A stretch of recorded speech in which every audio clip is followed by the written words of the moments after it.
Now at 2600 South Springfield, they're calling for 2 people shot in the street. Chicago faces an epidemic of gun violence. This year alone, more than 2,100 people have been shot, more than 400 killed. The 4th of July weekend was especially violent. Around 100 people were shot in just over 4 days.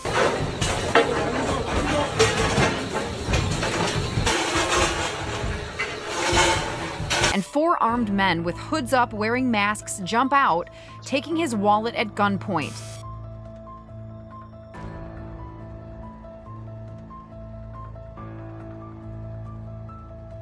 I heard over 100 shots. He was a father. He helped us raise our children.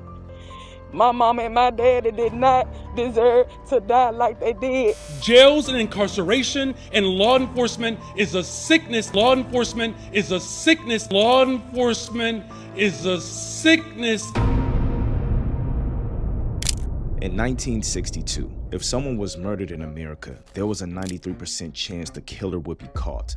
There was a sense of trust between society and law enforcement, and criminals had a fear of consequences. But when you take a look at today, the national clearance rate has collapsed to around 50%. This means only 50% of crime is actually being solved. And in the most dangerous neighborhoods of America's biggest cities, that percentage is even lower. Hell, in certain areas, barely a quarter of the murders get solved. That means if your child is murdered, there is a real chance that the killer will never even see a courtroom. And meanwhile, the US is a nation that can build billion-dollar weapons, send robots to Mars, and track your cell phone from space. But they're somehow fresh out of ideas when it comes to preventing and solving the murders that take place on the streets. I don't know. This just doesn't pass the smell test for me. And what really makes this questionable is how there are countries that are light years poorer than the US with a fraction of the resources, yet they have exceptionally lower crime rates. At this point, they're spitting in our face and telling us it's raining because America isn't failing at solving and preventing murders. It's simply choosing not to.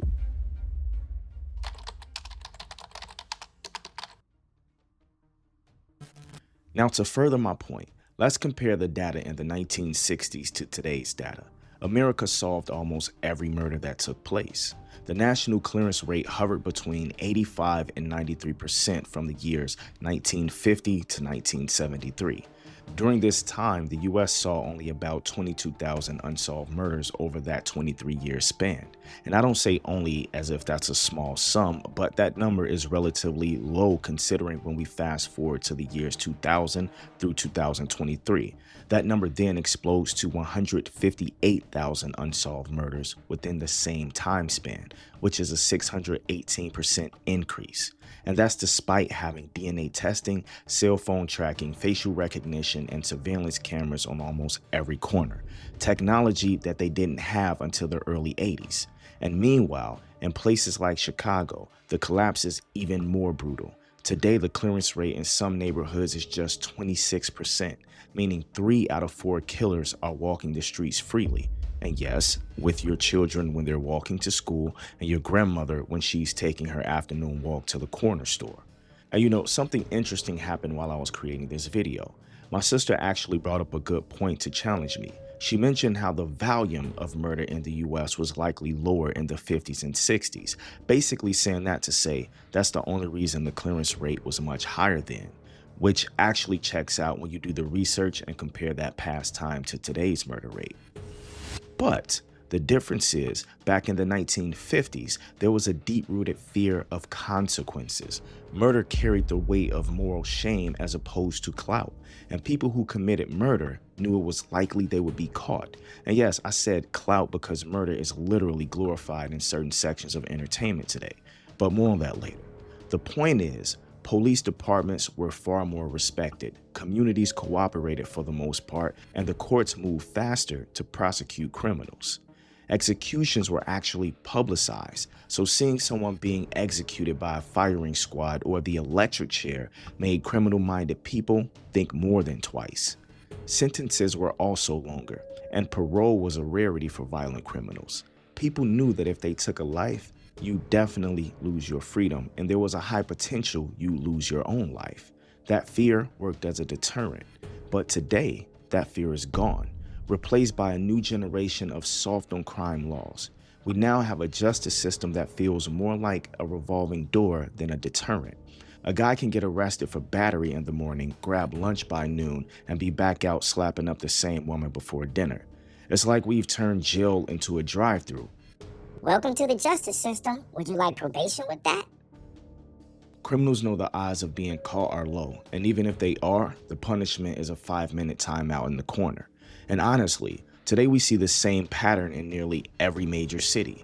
Mayors, governors, police chiefs all step to the podium after a mass shooting or a brutal homicide, and instead of implementing effective measures to prevent other cases alike, we get a bunch of nonsense and BS excuses. Brandon Johnson in Chicago, who is the worst mayor of my lifetime, is the first that comes to mind when I think of an incompetent so-called leader. But he isn't the only one. I also think about those that are responsible for the chaos in San Francisco. You have Tim Walz in Minnesota, and my God, I thought Chicago was bad, but no. New York is f***ed with this Mamdani guy.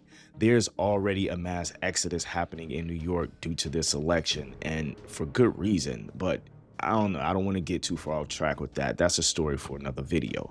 The point is, all of these places and more are being run by politicians that pass policies that put violent criminals back on the streets damn near faster than they get arrested.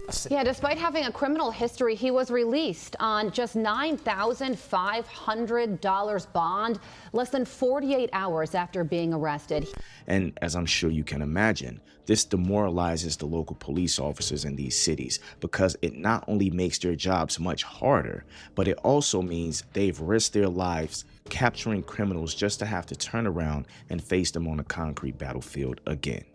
Not to mention the case of the young Ukrainian woman who was stabbed in the neck while riding the train in North Carolina. The man who stabbed her was arrested 14 times prior for violent criminal acts. Now tell me, why in the hell was he even in the same vicinity as normal, everyday people? It just simply doesn't make sense. But you know something? This is all very simple to me. And this may sound cruel, maybe even barbaric, but honestly, as a deterrent, I think our laws should be as follows. If you're found guilty to have wrongfully murdered someone, you should be put to death. If you rape someone, you should be castrated. If you commit armed robbery, that limb should be severed. If you attempt to murder someone, you should spend the rest of your natural life in prison. You will never walk amongst everyday people again. And of course, it shouldn't be about what color you are or where you come from. Wrong is wrong, and there should be dire consequences for perpetrators of violent crime, period. But sadly, given our joke of a justice system and the way it's structured today, obviously our government does not feel the same.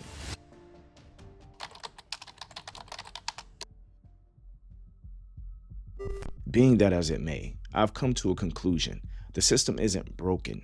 It's working exactly as it's intended to. Let me explain further. Here in America, we live in a world that's all about the dollar, and crime is big business. Across America, we've seen mayors, governors, and aldermen caught stealing campaign money, taking bribes, and using taxpayer funds for personal luxuries. They promise to fight for justice, stand up for the poor, and make the streets safer, while quietly funneling money out of these same communities they claim to protect.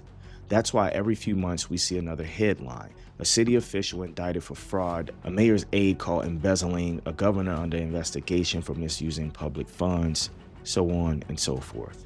It's a pattern as old as politics itself. The people at the top pretend to be heroes while milking the citizens dry. And the truth is, corruption doesn't thrive in peace. It thrives in chaos, meaning when the streets stay violent and the system stays broken, the money keeps flowing. There's something you've probably never even heard of called the poverty industry. These are nonprofits, advocacy groups, consultants, and researchers. These are entire careers that depend on the continuation of poverty and crime, not the end of it. If the problem ever got solved, thousands of jobs would disappear overnight. It's no different than big pharma in the field of medicine. The same goes for the weight loss industry and the hair loss industry. If any of these companies in these industries specialized in curing people's issues as opposed to treating them, they would be out of business. And believe me, many of these corporations know the cure, but you're not gonna get it. I can't forget to touch on the cultural aspect of all this. Here in the US, we have literally made murder cool. For instance, take the rapper King Von, who rapped about real murders that he allegedly committed. We have children who can't read, write, or do math repeating every word of his songs verbatim.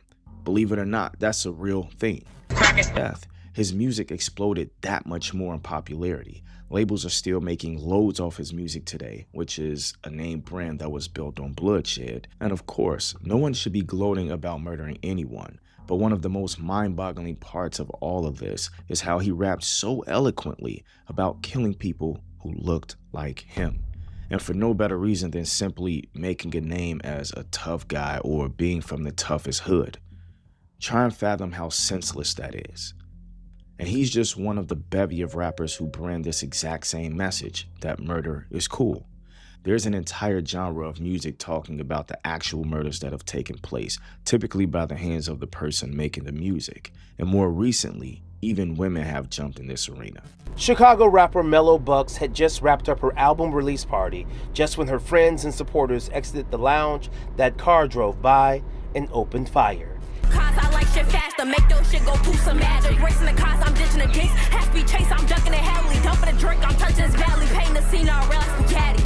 This genre is about glorifying gang violence, and it racks up hundreds of millions of streams, boosted by algorithms that reward sensationalism and the glorification of death. And look, I'm not saying anything is necessarily wrong with the algorithms on these social media platforms, because hell, it's just doing what it's designed to do. If that's what people are attracted to, then that's what is going to feed them more and more of. But through these platforms, we've created a generation where picking up a gun is a faster path to fame than picking up a book. Aspiring to be a murderer is far cooler than being an engineer or simply a positive contributing member of society. And many industries feed on this cycle of degeneracy.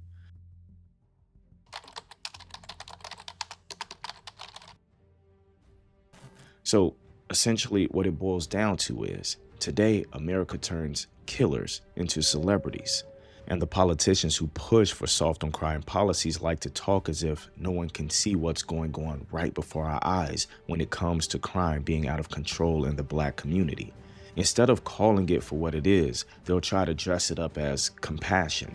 They want us to have compassion for criminals instead of the criminals' victims.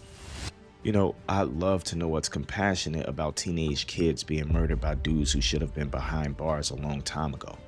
Please tell me, what the hell is compassionate about basically ignoring grieving families while their loved one's killer is openly and braggadociously taunting them about it online?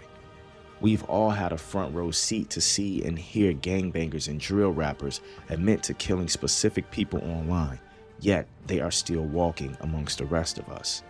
For I don't get no fuck. We is killing their ass for. So tell them we is killing them for. That's what we doing to the ops for. When they die, look at us. Yes. Better have your gun for me. Better have your gun for Booney. Better have your gun for C. You don't believe me, you gonna see. You gonna end up by that tree. Know that we did it. Man, I got my gun for Boone. They call him Chief. Man, we should have killed him soon, cause he a thief. I told Disky mom won't eat meat. She made me collard greens. She like, Schmirk, you know it's July, right? Why you dressed like it's Halloween? This is the American justice system, people. Every time a judge gives a violent offender another chance, every time a mayor blames law enforcement instead of holding criminals accountable, every time politicians care more about collecting votes instead of the people they're supposed to serve, all I can envision is violent criminals toasting with them to celebrate their partnership for their reign of terror. And speaking as someone who grew up in the hood, people who simply want to feel safe walking home from the store, school, or work, I'm telling you, they couldn't care less about how the criminals are treated. All they want is to not have to see them.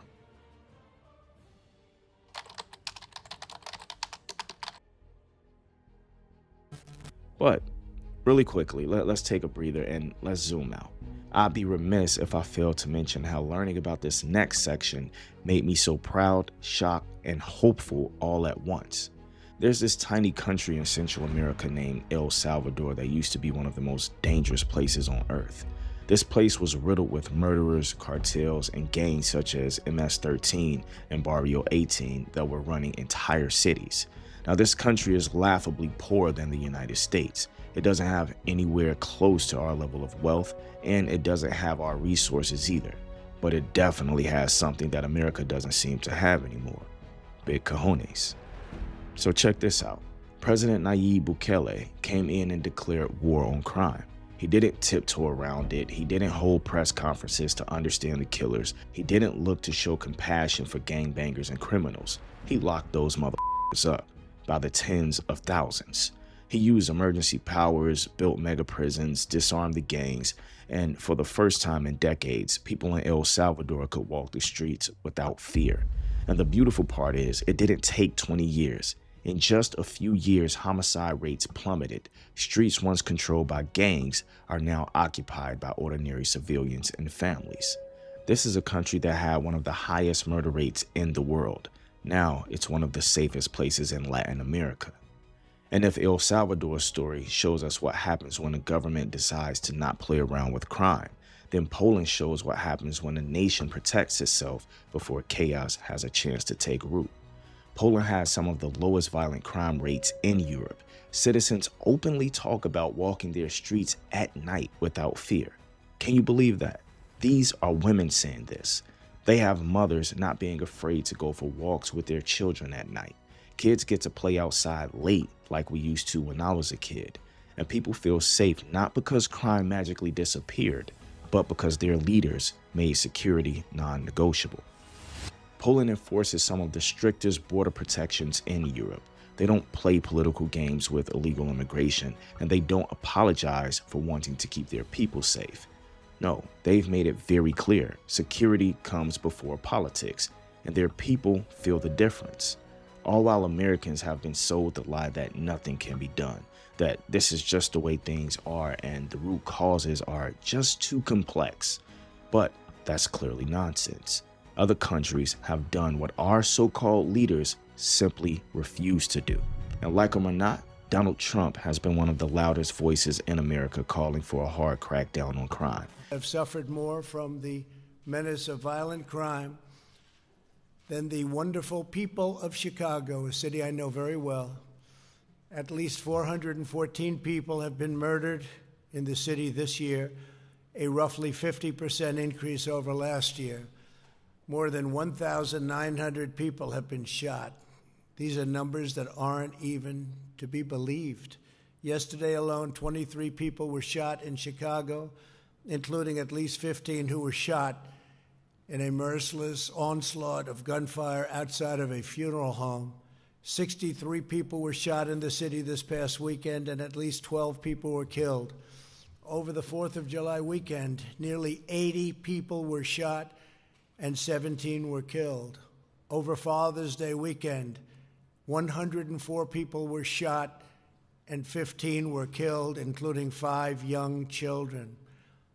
And the last weekend in May saw the city's deadliest day on record, 18 murders in 24 hours. He's put his money where his mouth is, deploying federal resources, advocating for state lawmakers to increase mandatory sentences for violent offenders, and holding repeat criminals accountable with actual consequences. He doesn't pretend that murderers, mass shooters, or serial offenders are misunderstood souls who just need another chance. No, he calls them what they are: dangerous.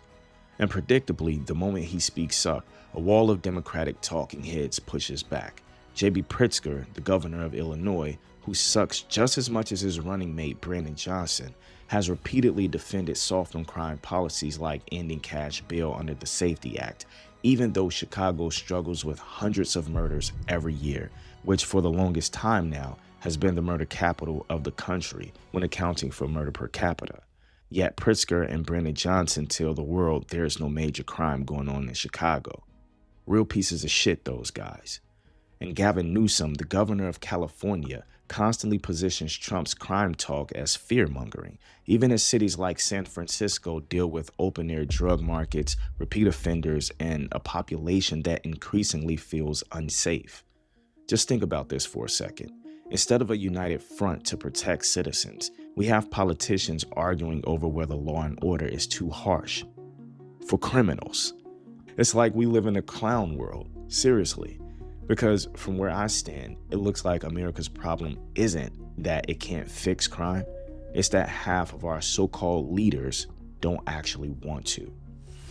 So to plainly answer why the clearance rate has fallen from 93% to 50%, I found that the answer isn't complicated. It's power, it's money, and it's cowardice. And until we all get on common ground as American citizens, and at the very least demand common sense laws like safety being most important, nothing is going to change. Not next year, not next decade, not ever. But if you agree or disagree, especially if you disagree, I'd like to hear your thoughts in the comments. Please don't hesitate. But until next time, peace.